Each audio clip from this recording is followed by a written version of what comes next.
Welcome back. This is Hope at Dawn right here at Hope TV, where you look and you live.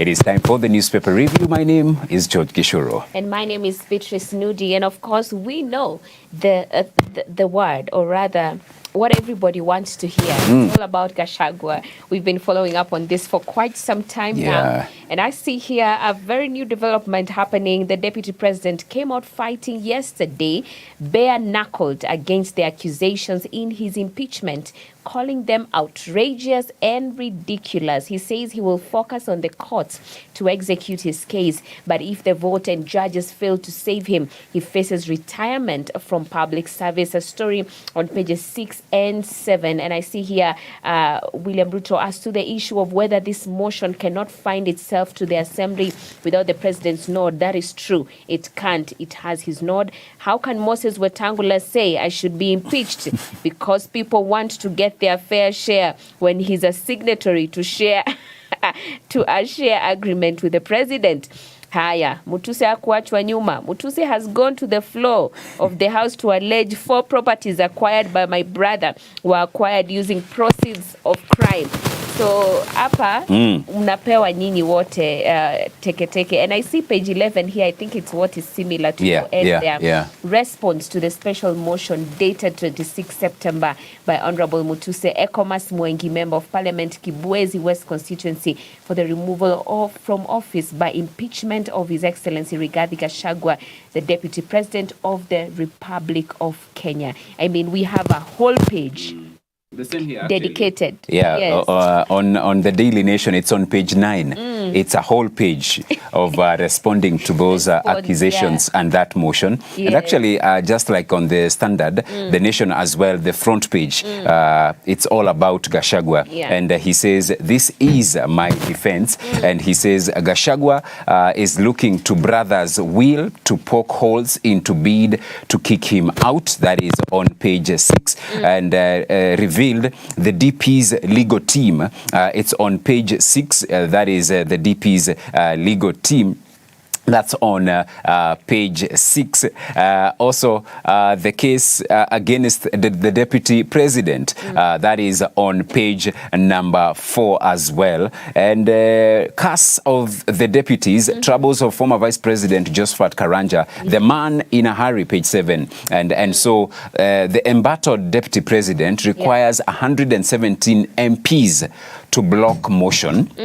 233 votes will be required to send him to Senate for trial. And so we wait and see. And of course, he is now banking on his brother's will to poke holes into bid to kick him out. And he was trying to explain yesterday about the will and now how the brother, so many things. And looking at Gachagua's team of legal minds, the names of the lawyers, 12 lawyers already cleared, but Moite says they are over 20. So he has 20 lawyers to represent him in the case. And the team is being led by senior counsel Paul Moite. He's a senior counsel, a former member of parliament of Kikuyu. So that is what is happening. And for Martha Karua, she says president, deputy president should both leave. So it's DDIB actually. It's today. It's today, and he's expected. That is the deputy president is expected in Parliament at 5 p.m. He will be given 2 hours to defend himself against all those accusations that have been leveled against him. Yesterday, when he called that press conference, there were reports, of course, which he later dismissed, that he was calling it to resign. But then again, he was scoffing at those claims, saying, "Me resign? I'm a truthful man." I cannot. I cannot. So Deputy President Gachagua last night laid out his case before Kenyans, poking holes in the charges that have been brought against him in the impeachment motion that is currently before the National Assembly. The DP will be hoping that the latest move will help sway MPs who are today expected to vote on the Ulster bid to his side in the fight for his political career. And this story is extensively covered, pages 4, 5, 6, 7, and 8. Wow. And I think even on that poking holes, kwa usanjari huo, I'm seeing here he accused his detractors of being in haste to kick him out of office, and that Kieni MP, Njoroge Wainaina, had sold him 35 acres of land. Wow. In question in 2015, wondering why he did not point this out when he was apprehending his signature to kick him out of office. So hapa sasa ni battle sasa. Yes. Ni siblings wana argue. Hivyo. Pia wewe. Si hata wewe. Yes. Na unajua hii sasa ni mbaya because now Gachagua also knows things about them. Definitely. Inside out. He knows. So if he decides to go this route, itakuwa normal. Ile wanasema kuchoma shule na all the certificates. Evidence. Rigathi Gachagua is saying the people of Kenya were being asked whether I should continue holding office without my side of the story. Rules of natural justice state that no man should be condemned and heard. Yeah. So he must be heard. He must be heard first before now Kenyans are given an opportunity on whether to impeach him or not. So that is the other thing that he's saying. My rights were violated. Juu sasa utadeclare je mtu guilty na hata hajaulizwa swali.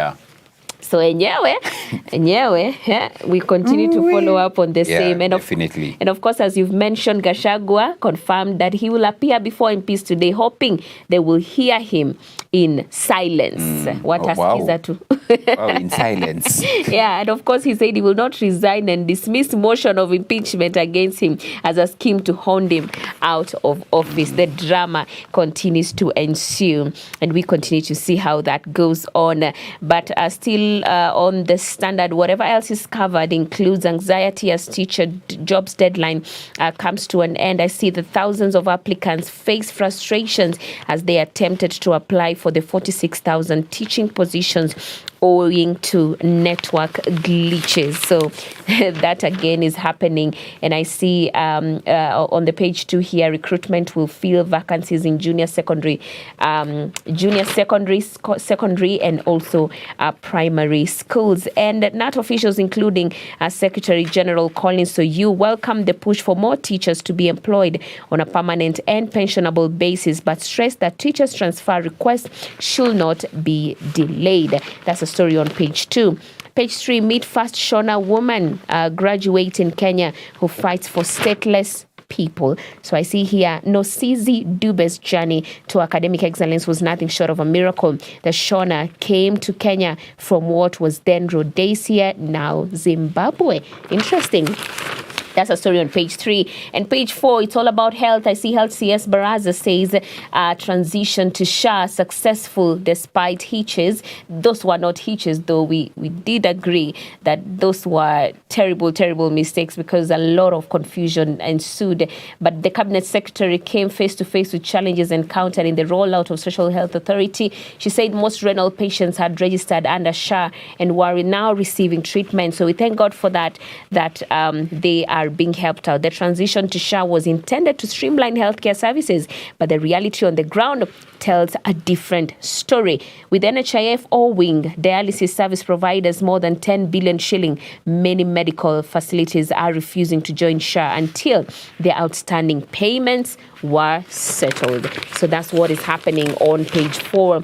And page 6, of course, it's the affidavits. This is what star witnesses will tell lawmakers.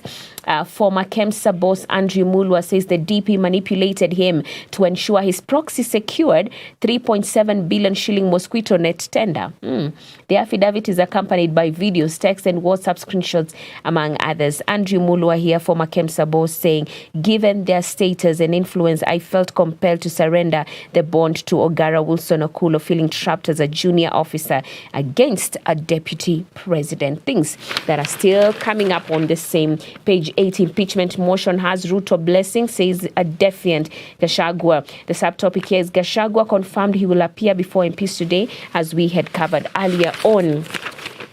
And I see here, page 10, Wajir governor replaces Waiguru at COG. Abdullahi will be deputized by Nyeri's Kahiga, who was his rival in the elections. Others in the race were Mutomi Njuki, Joseph Olelenku, and of course, Johnson Sakaja. That's a story on page 10. And today, on the opinion standard here, I see, should president forgive his deputy Gachagua? So a good Christian forgives. We are seeing here others saying yes and others saying no. DP must suffer for his actions on the other side. So we continue to follow up on the same. So many opinions, and especially on the standard today on Gachagua's case. On Gachagua, legislators should do the right thing. And that's a story on page 15 and also 16 in the opinion standard. And coming down to the financial standards today, Ruto hit by perfect economic storm. It has been one crisis after another for the increasingly unpopular Kenya Kwanza administration, from slow growth to falling taxes with no tangible solutions in sight. This is the story on pages 20 and also 21. And I see here more on the same, that the Kenya Revenue Authority is facing significant challenges in meeting its revenue targets. So we have a slowing economy and a KRA revenue woes as well.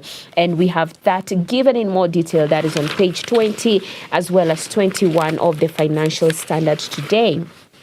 And coming down to the business standard today, I see Mbadi blames revenue shortfall on KRA's outdated tax system. So that is in line with what we have covered in the financial standards. So still on the same, CS raised questions on the ICMS system, saying it is not transparent. Some of this information was obtained directly from the tax month's staff, is what is being said. And quickly, international news, Israel marks first anniversary of Hamas' October 7 attack. About 1,205 people were killed during the attack.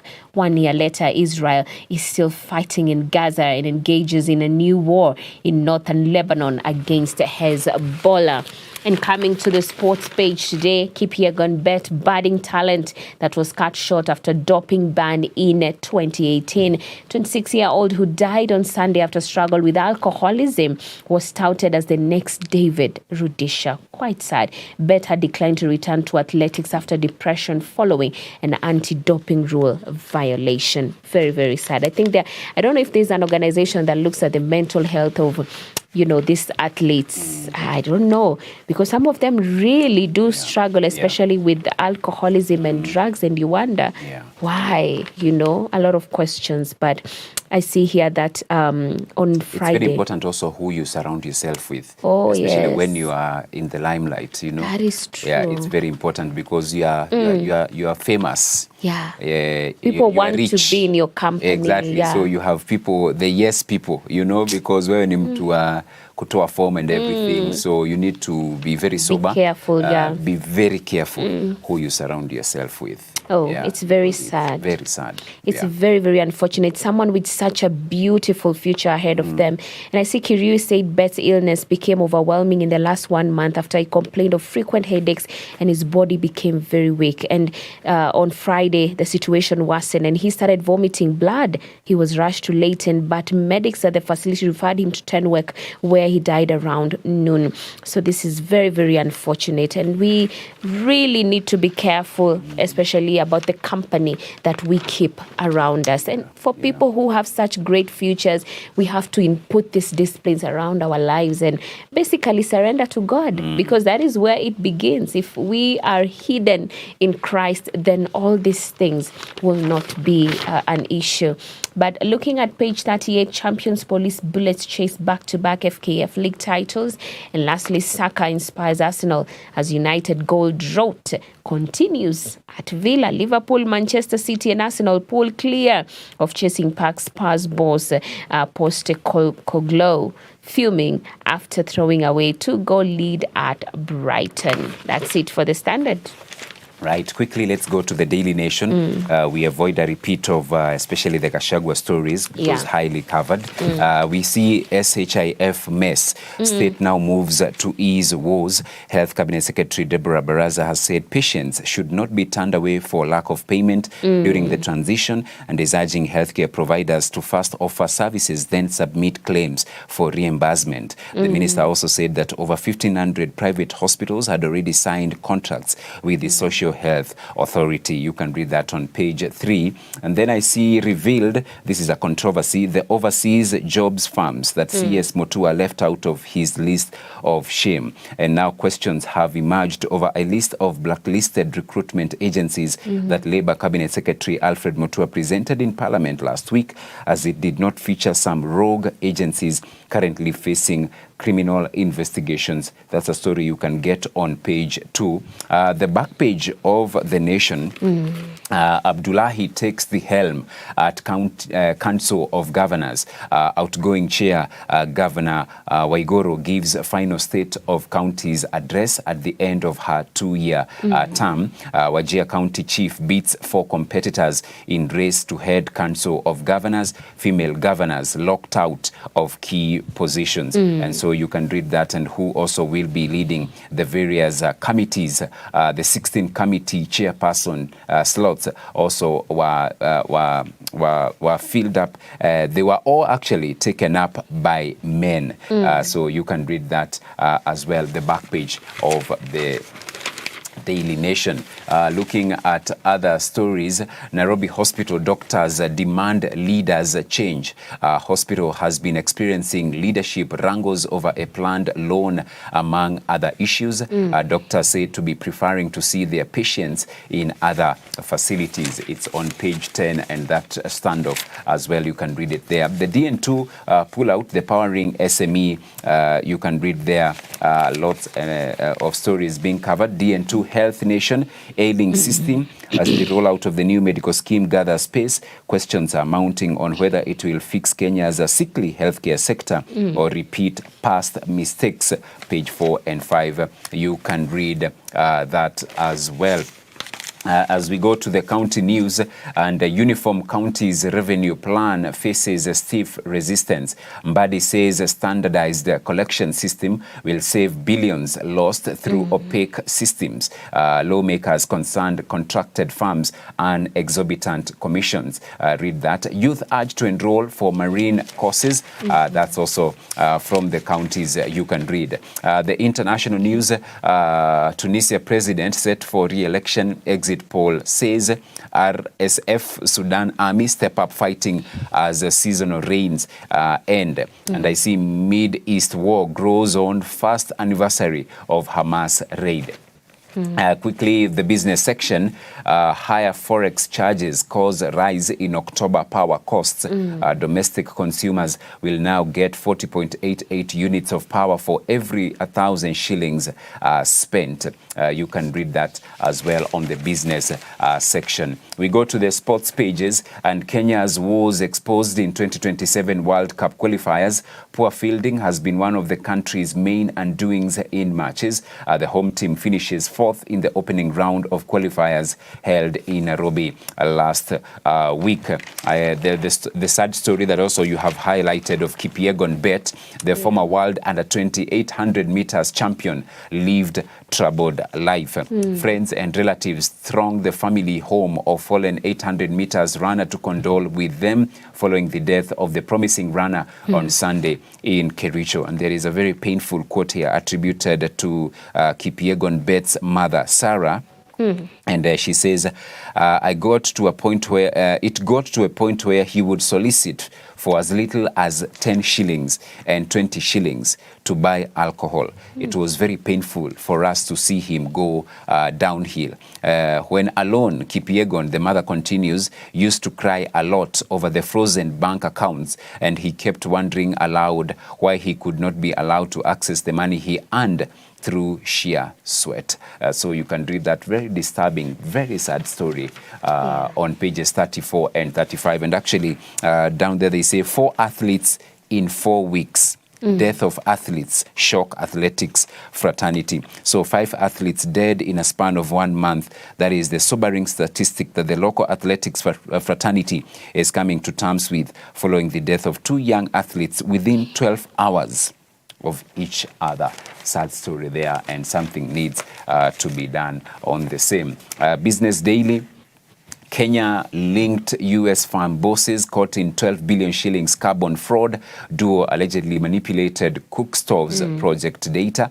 Carbon credits sold to unsuspecting buyers in global market. And Kenya jet fuel re-exports to UAE hit 27 billion shillings. And Treasury repays 63 billion shillings central bank emergency overdrafts. You can read that and much, much more in the Business Daily. And you can grab your favorite copy of your daily, get to read what's being reported across the region, across from the grassroots, the county news, and of course the national scene, what's being reported as well. Oh, wow, beautiful. Well, we've come to the end of the newspaper review, and definitely I do hope that you've gotten to be informed. But remember, tune into Hope FM. At the top of every hour, we have news updates coupled up with amazing shows that will ignite your faith all through the day and the night as well. But right here on Hope TV, tuko na Dira and we have News Watch. So let's take a break even as we look at the video of the day. We'll come back and we'll talk about it.